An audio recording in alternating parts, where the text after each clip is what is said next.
Saudara, sore ini di depan Bawaslu, tanggal 20 Mei bertepatan dengan Hari Pernas, tetapi kita mengingatkan, memperingati hari kekejaman tragedi di depan Bawaslu ini. Dan seluruh banyak para tokoh telah menyampaikan orasinya. Mungkin sedikit disampaikan apa inti, dan semua tadi mengusulkan bahwa hari ini adalah hari diperingati sebagai hari kekejaman, ya. Hari apa? Silakan Pak Marwan. Ya, terima kasih Om Lim. Jadi intinya hari ini kita datang untuk memperingati sekaligus menuntut penegakan hukum dan keadilan terhadap kejahatan sistemik Pilpres 2019, sekaligus juga kejahatan sistemik yang melibatkan lembaga-lembaga pemilihan umum, salah satunya itu adalah Bawaslu. Bahwa kita menilai Pilpres 2019 syarat kecurangan yang kita sebut sebagai TSM brutal, terstruktur, sistemik, masif, dan brutal. Maka saat itu kita melakukan aksi supaya Pilpresnya itu dibatalkan, lalu pelaku kejahatannya itu diproses hukum. Nah, kita waktu itu demo damai. Yang diharapkan waktu itu Prabowo hadir. Ternyata membatalkan kehadirannya, tapi setelah Prabowo itu meninggalkan atau tidak sampai di lokasi, tiba-tiba itu terjadi kerusuhan. Dan kerusuhan ini kita yakini sebagai kerusuhan yang direkayasa. Kenapa? Karena kita waktu itu melakukan aksi damai, tidak pernah berpikir untuk ada anarki, ya, bukan demo anarkis, tapi demo damai menuntut penegakan hukum dan keadilan. Tapi yang terjadi ada yang merekayasa, siapa lagi kalau bukan yang punya kekuasaan. Lalu diarahkanlah kerusuhan itu menuju ke sekitar Petamburan. Jadi ada yang ditarget misalnya HRS. Maka saat itu ada 6 orang yang tewas, gugur. Lalu setelah itu tidak pernah ada terjadi proses hukum. Dan saya kira justru yang terlibat di sana, salah satunya itu Kapolrinya, yaitu Tito Karnavian, justru sekarang menjadi Mendagri. Nah, ini saya kira kalau memang Prabowo itu tidak melindungi pelaku kezoliman, maka orang ini harusnya diproses hukum, bukan justru dikasih jabatan Mendagri. Ya, kenapa? Karena sangat kasat mata kita bisa menilai bahwa apa yang terjadi menjadi kerusuhan 20-21 Mei 2019 di sekitar Bawaslu ini ada yang merekayasa, tapi proses hukum terhadap tewasnya 6 orang yang ikut demo itu tidak pernah terjadi. Dan belakangan justru Prabowo mau bergabung menjadi Menteri Pertahanan saat itu, meninggalkan orang-orang yang membelanya, yang ikut mengadvokasi Pilpres 2019 itu. Itu satu hal. Kemudian yang lain adalah ternyata juga apa yang dialami HRS itu terjadi pada peristiwa KM50 pada bulan Desember 2020. Ini juga sama, tidak ada proses hukum dan keadilannya. Dan yang menjadi pelaku rekayasa pengadilan dagelan, ya, itu adalah waktu itu menjadi Barreskrim pada 2020, 2021 menjadi Kapolri, yaitu Listio Sigit Prabowo. Jadi 2 orang yang ada di lembaga yang namanya Polri itu justru sekarang mendapat tempat di kabinet Prabowo. Yang dengan itu kita ingin sebetulnya yang jadi presiden itu sebenarnya siapa? Apakah Jokowi atau Prabowo? Kalau memang benar-benar Prabowo, 2 orang ini sudah pantas untuk diproses hukum, bukan malah dikasih jabatan. Itu saya kira esensi hal penting yang ingin kita sampaikan kepada Prabowo dan kepada masyarakat Indonesia. Kita melakukan aksi di sini dalam rangka menuntut tegaknya hukum karena ada 6 orang yang meninggal di sekitar Bawaslu ini, lalu ada 6 orang yang meninggal di KM50 yang sampai sekarang tidak jelas proses hukumnya, dan pelakunya sebetulnya patut diduga. Itu adalah Jokowi yang juga mengangkat orang-orang di pimpinan Polri saat itu. Saya kira itu. Terima kasih. Baik, Pak Narko, kami ulangi.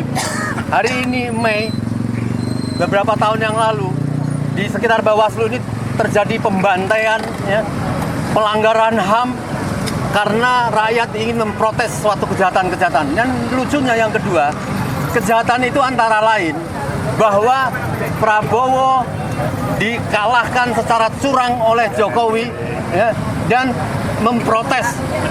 Dan sekarang lucunya Pak Prabowo justru tidak menindaklanjuti kejahatan-kejahatan seperti itu. Oleh karenanya hari ini ARM atau rakyat melalui ARM melakukan peringatan yang tidak boleh dilupakan kejadian ini. Pak Narko, apa yang harus dilakukan terhadap Prabowo yang tidak melakukan pemeriksaan terhadap pelanggaran HAM ini dan kecurangan pemilu itu? Silakan, Pak. Terima kasih Om Lim. Assalamualaikum warahmatullahi wabarakatuh. Salam sejahtera untuk kita semua. Sore ini ARM melakukan atau melaksanakan unjuk rasa di depan Bawaslu. Bapak Ibu sekalian, hari ini kita memperingati tragedi yang terjadi 7 tahun yang lalu, 21-22 Mei 2019, yang mengakibatkan korban meninggal dunia dan yang luka-luka. Dan saya dengar di Komnas HAM juga ada catatan yang hilang. Itulah proses atau tragedi yang kita ingatkan pada kesempatan hari ini. Dan hari ini kebetulan tanggal 20 Mei kita semua tahu bahwa ini adalah hari kebangkitan nasional. Semoga kegiatan ini yang dilaksanakan 20 Mei ini di samping mengingatkan pemerintah untuk menegakkan hukum, sekaligus juga membangkitkan kesadaran seluruh warga negara untuk menekan, meminta kepada pemerintah untuk menegakkan hukum dengan benar, dengan jujur, dengan adil. Ya. Mudah-mudahan pemerintah dengar, karena kejadian 7 tahun yang lalu, seperti tadi disampaikan oleh Pak Marwan, pelakunya masih belum ditindak dengan tegas. Proses penindakan hukumnya juga tidak jelas. Malah dikasih jabatan. Dagelan. Itu kan menyakitkan. Dan itu juga membentuk opini di rakyat Indonesia tidak percaya kepada pemerintah sekarang ini. Dalam hal ini memang dimulai dari pemerintahan Jokowi, tapi di pemerintahan Prabowo ini juga dianggap kelanjutan dari pemerintahan Jokowi yang tidak bisa menegakkan hukum dengan benar, jujur, dan adil. Karena pelakunya masih tetap berkuasa. Jadi pada kesempatan ini yang perlu saya sampaikan kepada pemerintah, terbentuk opini pemerintahan Prabowo ini tak bisa diharapkan untuk menegakkan hukum dengan benar, jujur, dan adil. Karena pelaku pelanggaran hukum pada tragedi ini malah masih duduk pada jabatan publik, dibiarkan, digunakan. Dan ini merugikan pada kewibawaan dan kepercayaan rakyat kepada pemerintahan Prabowo. Jadi kami berharap dengan kegiatan sore ini mudah-mudahan mengingatkan pemerintah untuk menegakkan hukum. Bukan cuma diomong-omongkan doang. Bukan omong-omong doang. Karena setiap ngomong, Presiden Prabowo selalu berkata, saya akan tegakkan hukum. Saya akan tegakkan keadilan. Saya akan dengarkan aspirasi rakyat. Ya, dengarkan ini. Jangan omong-omong doang. Yang perlu saya tegaskan lagi, dampak dari ketidaktegasan pemerintah atau Presiden Prabowo, kepercayaan rakyat turun habis. Pelakunya sudah di depan mata tapi dibiarkan. Mudah-mudahan kegiatan ini pertama Pertama, membangkitkan kesadaran warga negara untuk bersuara, menegakkan keadilan, karena ini tanggung jawab bersama. Kedua, kepada pemerintah, tegakkan hukum secara benar, jujur, adil, bukan omong-omong doang. Dan ini berkaitan dengan kewibawaan pemerintah. Mau dipercaya rakyat atau tidak? Itulah yang saya sampaikan pada kesempatan ini. Terima kasih. Wassalamualaikum warahmatullahi wabarakatuh.